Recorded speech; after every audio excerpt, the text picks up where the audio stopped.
Beautiful people, what is up and what is happening? I trust that you are tending to yourself softly and gently because this is what this time is about. This is what we were made for. Softness is what we were made for. This is going to be a very quick video, an introduction, a reintroduction to the platform.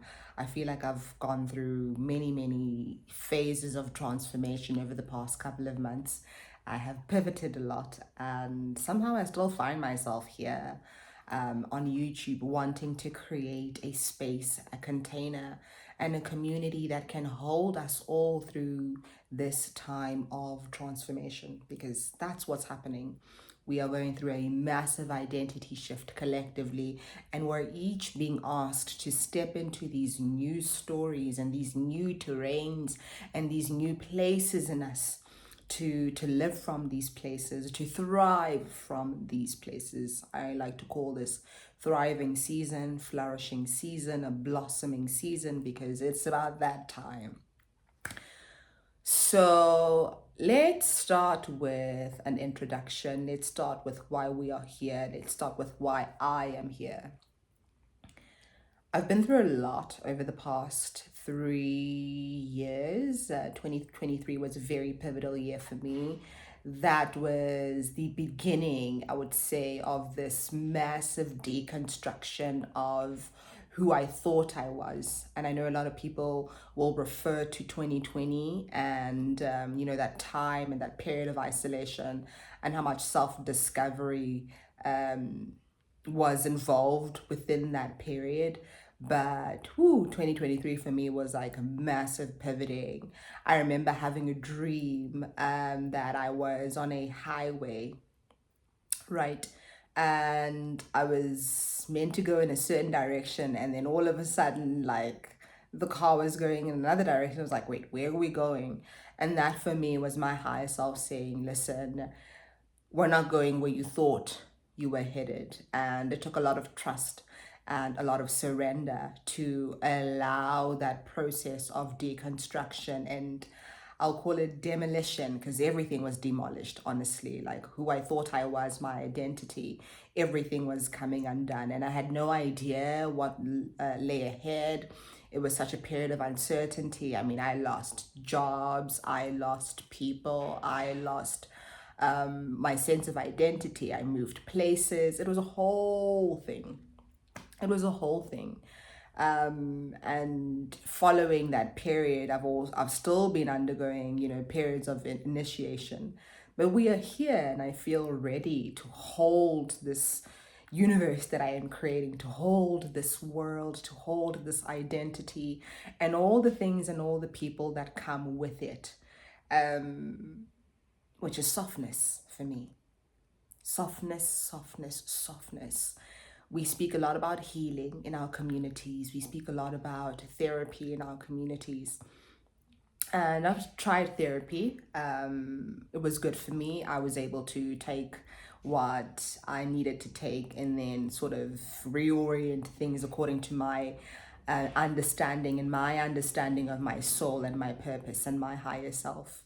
But I know with the health and wellness industry in general, we tend to be very fixated on fixing and upgrading and updating and tweaking this and reconfiguring that. And my higher self was very clear about one thing. She said to me, you don't need fixing. You don't need healing. What you need to do is put down the version of you that is so addicted to strife and suffering. I need you to do that. I need you to do that today. I need you to do that immediately. I need you to do that because that part of you, that version of you, cannot come along with you into this identity and this life that you have been begging for, that you have been manifesting, that you have been creating. And that's why I'm so passionate about softness. Softness for me constitutes nervous system regulation, it constitutes breath work, it constitutes play. It does include feminine energy as well, but it is balance. It's integration. It's more than just feminine energy. It is a balance of feminine and masculine energy, an integration of the two. If you're into tarot, you want to think here the Lovers, which is a card I like to associate with divine union. Temperance as well, which offers us peace and tranquility and serenity. Justice as well. That's a big part of it. So softness is really then aligning ourselves with our higher selves.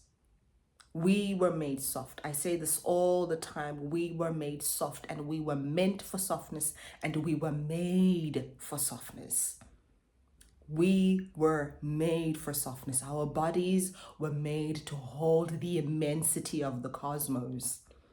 But we have to regulate our nervous systems, and we have to breathe, and we have to drop into our bodies in order rather to do this work, to be able to do this work.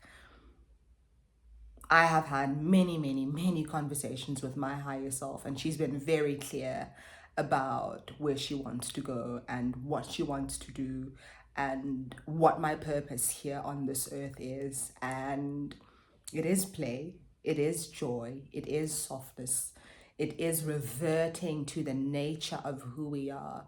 We weren't born to chase, we weren't born to beg, we weren't born to we weren't born for hardship. We weren't made for it. And that's why when we're in these karmic loops and these trauma loops and these stories of suffering and hardship, our bodies reject that so much because it's not natural. Suffering is not natural. I always say, look at nature, look at the trees, look at the way life is set up. God is not no suffering God, right? The creator has no concept of suffering. Everything was made for expansion and evolution and unity and balance and coherence. That's how we were made. Softness is how we honor that design, how we honor that orientation.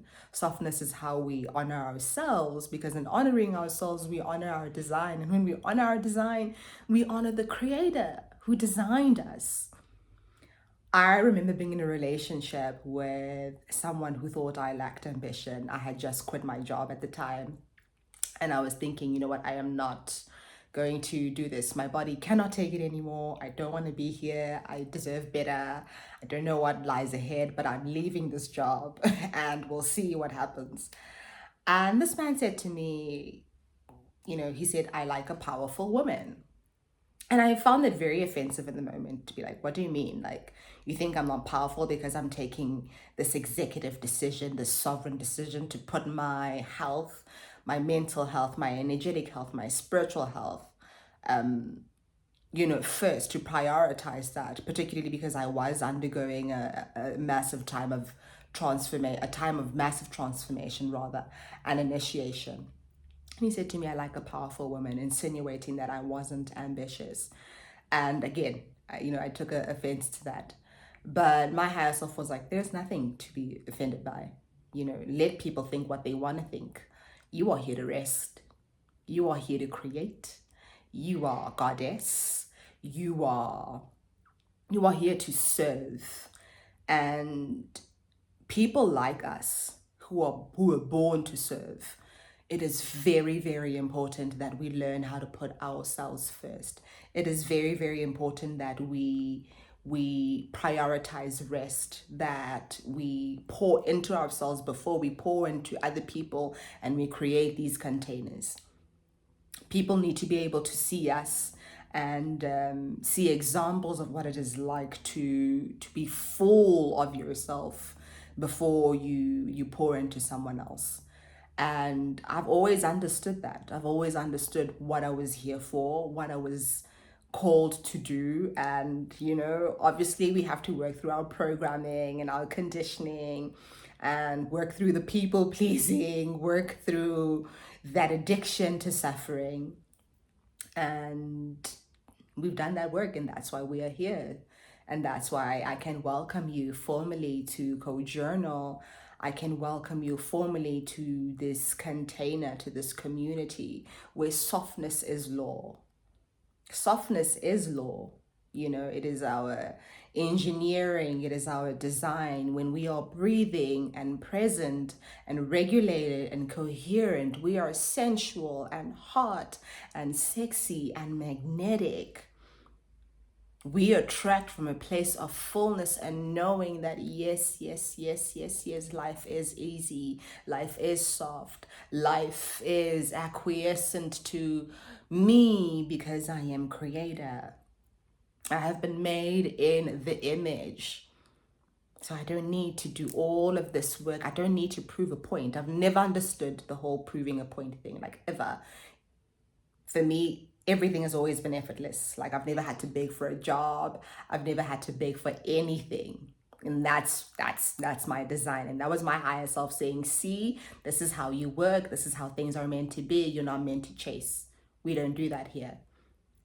And so we find ourselves here on Co-Journal. It's going to be so amazing. I have massive plans for the space.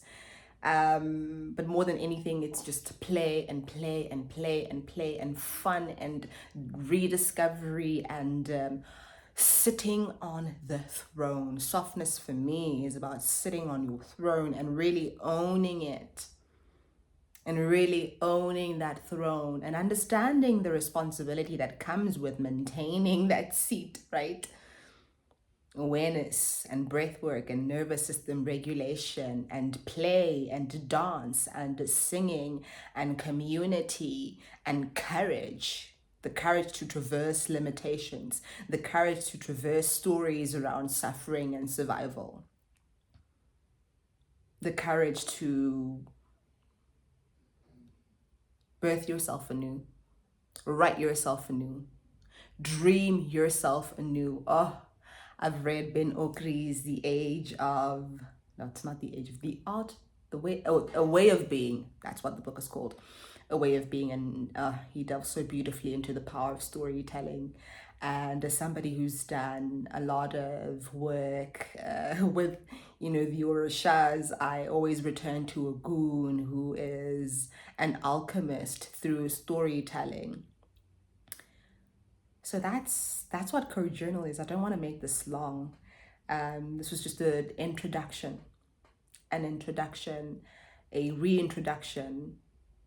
I am reintroducing myself to myself, having created the capacity to hold my higher self and to hold all the beauty and the joy and the ease and the love and the wealth that comes with being this new version of me, and sharing that with you because you're changing too.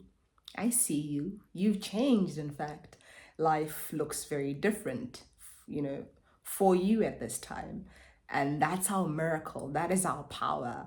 This uncertainty, this capacity, this space. We get to view ourselves with curiosity and wonder and awe and ask ourselves, where to from here? Where to from here? You get to create things now and create yourself on your own terms.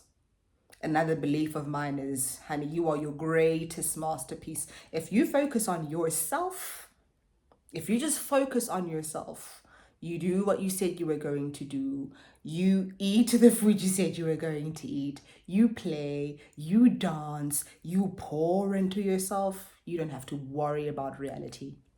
You don't have to worry about purpose. You don't have to worry about tending to yourself. You don't have to worry about money.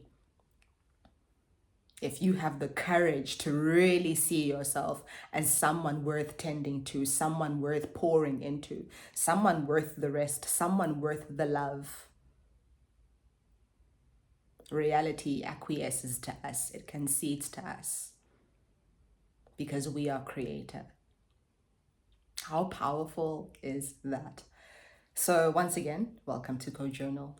This is our time to be soft. There is no better time than now to soften. There is no better time than now to breathe. There is no better time than now to go outside and touch some grass and stop worrying about tomorrow and stop worrying about how the money is going to arrive and stop trying to prove a point. You were made whole, beautiful, worthy, and complete. You don't need to prove a point to anybody. You have been validated, verified, and confirmed by your creator. Now, can you give yourself the permission to accept that, to receive that, to hold that, to walk as that, to be that which is validated, which is confirmed, which is chosen, which is loved, which is worthy? Can you do that? Because that's what we're doing here on Co-Journal. That is what softness looks like, honey. We don't prove points here. We don't step outside of ourselves here. We rest, we relax, we soften, we revel in this life, knowing that the solutions are there, the answers are there, the support is there. It's there always. But to really tap into that, to align yourself with those solutions, with those answers, with that guidance, that intuitive knowledge, you have to be present. You have to already be on the frequency of solutions, on the frequency of support, on the frequency of love, right? So it's a beautiful time on earth, and I'm going to see you soon. Take care of yourself. You will be hearing from me. Definitely. See you soon.